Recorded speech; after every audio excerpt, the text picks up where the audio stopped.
आप देख रहे हैं TV9 डिजिटल। मैं हूं पंकज चतुर्वेदी। आज उत्तर प्रदेश की 5 बड़ी और महत्वपूर्ण खबरें हम आपको बताएंगे। शुरुआत करते हैं उत्तर प्रदेश की राजधानी में, जहां लखनऊ साइबर पुलिस यानी और इसके साथ साथ जो क्राइम ब्रांच की टीम थी, मिलकर के एक बड़ा रैकेट का सिंडिकेट का जो है भंडाफोड़ किया है। दरअसल फर्जी कॉल सेंटर के जरिए कई करोड़ों रुपए की लूट करने वाले बड़ा जो रैकेट संचालित हो रहा था लखनऊ से, उसका खुलासा किया है और 119 लोगों को गिरफ्तार किया है। ये खास तौर पे कॉल सेंटर, जो फ्रॉड कॉल सेंटर था, वो अमेरिका के नागरिकों को निशाना बनाते थे। लखनऊ के चर्चित बिल्डिंग समिट बिल्डिंग के 11वें फ्लोर पे चल रहे फर्जी कॉल सेंटर में 103 लैपटॉप, 117 मोबाइल भी बरामद किया है। साथ ही 119 लोगों को गिरफ्तार किया है, जबकि 68 कॉलिंग आईफोन के साथ साथ 109 मोबाइल फ़ोन, 116 हेडफोन, 103 लैपटॉप भी बरामद किए हैं।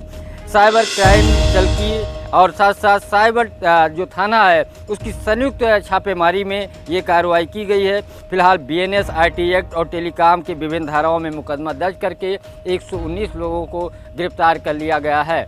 ये जानकारी लखनऊ के पुलिस कमिश्नर अमरेंद्र सिंगर ने दी। दरअसल कई सारे जो ऐप हैं, उसके जरिए लोगों को झांसा दिया जाता था। इनकम टैक्स अधिकारी बन के, जज बन के, CBI बन के या अलग अलग अधिकारी बन करके लोगों को व्हाट्सएप कॉल या व्हाट्सएप पे मैसेज दे करके फंसाया जाता था। ED इनकम टैक्स बता करके, और उनकी खातों की पहले डिटेल ली जाती थी। उसके बाद उनको धमकी दी जाती थी कि आपके यहाँ छापे पड़ जाएंगे। इसके बहाने पूरा एक करीब 100 करोड़ से ज़्यादा इन लोगों ने लूट की। फिलहाल पूरे मामले का खुलासा हुआ है। 4 चरणों में ठगी करते थे, कई सारे जो सिस्टम थे उसको फॉलो करते थे। लंबे समय से पूरे मामले में साइबर जो पुलिस है और इसके साथ साथ क्राइम ब्रांच की जो पुलिस है, वो जांच कर रही थी। आखिरकार 119 लोगों को गिरफ्तार कर लिया। गिरफ्तार लोगों में उत्तर प्रदेश, गुजरात, महाराष्ट्र, राजस्थान, झारखंड, मेघालय, मणिपुर, नागालैंड, पश्चिम बंगाल और उत्तराखंड सहित कई राज्यों के युवक और युवतियां हैं। इसमें लड़कियां भी हैं, 30 से ज़्यादा लड़कियां गिरफ्तार की गई हैं और उसके अलावा पुरुष भी की संख्या सबसे ज़्यादा है। यानी अब तक उत्तर प्रदेश में फर्जी रैकेट का कॉल सेंटर की सबसे बड़ी गिरफ्तारी है। अब आपको दूसरी उत्तर प्रदेश की सबसे महत्वपूर्ण और जनहित की खबर के बारे में जानकारी दूंगा।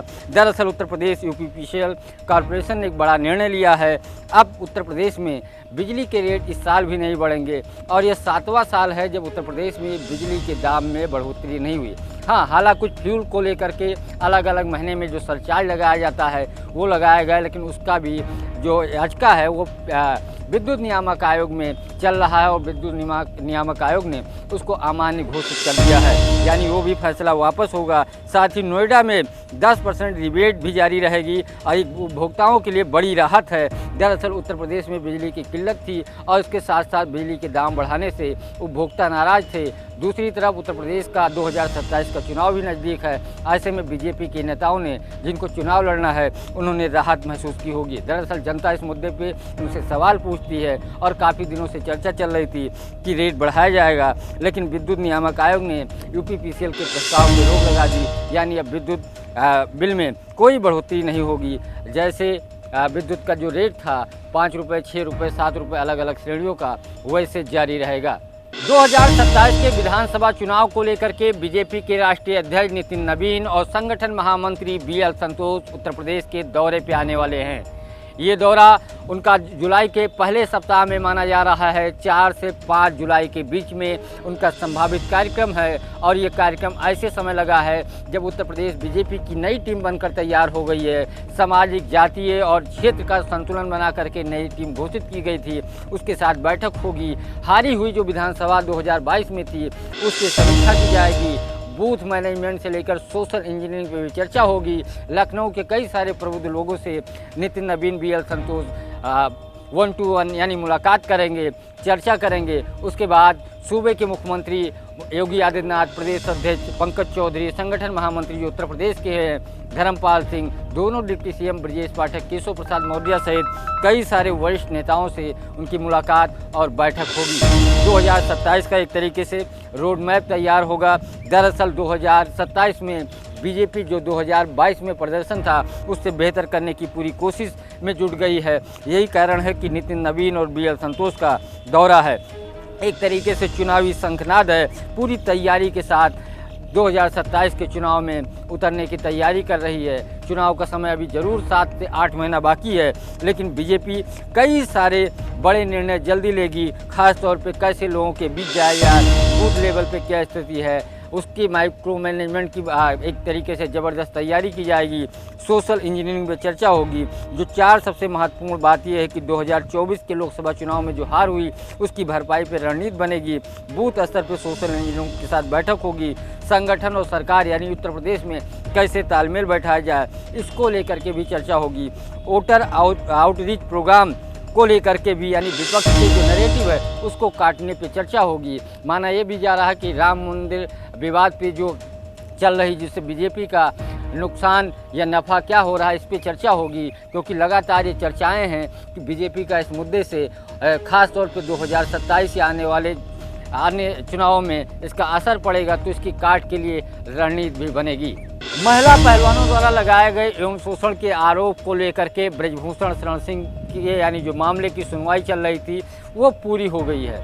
यानी सबके गवाह, सबकी वकीलों की बहस, सारी प्रक्रिया पूरी होने के बाद इस मामले में 3 अगस्त को अंतिम फैसला कोर्ट सुनाएगा। दिल्ली की राउंज एवेन्यू कोर्ट में मामला चल रहा था। आज गुरुवार को फैसला सुरक्षित रख लिया गया है। यानी ब्रजभूषण शरण सिंह की राजनीतिक भाग्य की किस्मत एक तरीके से 3 अगस्त को पता चलेगा। क्या वो चुनाव लड़ने की स्थिति में रहेंगे या ब्रजभूषण सिंह का जो चुनावी राजनीति है वो उस दिन उस पर विराम लग जाएगा। दरअसल इसके पीछे कहानी है 2024 का जब लोकसभा चुनाव चल रहा था उससे ठीक पहले महिला पहलवानों ने बीजेपी के जो उस समय सांसद थे ब्रजभूषण शरण सिंह पे यौन शोषण का आरोप लगाया था।